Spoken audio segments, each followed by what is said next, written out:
Good day, Kamatiks. Ayan, meron tayong customer from Batangas City. Dedemo lang natin yung mga kinabit natin. Bali, kinabitan natin siya ng bagong TDD mini cube. Tapos, nirewire natin yung existing na ilaw at saka yung busina niya. Alright? Sige sir, paki-off muna yung ilaw. Testingin natin isa-isa.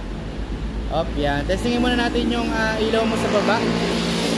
Sa baba, yan. Low beam, high beam. Off. Testingin naman natin yung nasa gilid.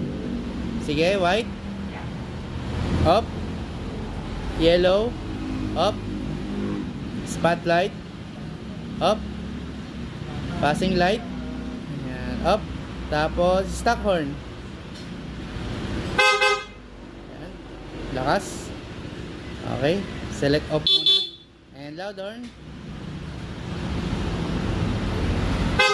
Yan. So yun yung mga ginawa natin. Siyempre, hindi pwedeng mawala. In 3, 2, 1, let's go. Okay sir, shoutout na. Shoutout sa Ikamatik. Salamat sa inyo. The best. Yung mga tropa natin sa Batangas. Mga tropa natin dyan. Pa-install na kayo dito. Ikamatik. Kamusta naman? Kamusta naman yung wirings? Ayos lang. Ganda, pulido. Pulido pagkaka-wirings. May nagbago naman? Meron, madami. Marami nagbago. Yeah. Salamat. Okay. Yan, sa mga gustong magpa-setup ng ganitong setup, direct message lang po sa aming Facebook page.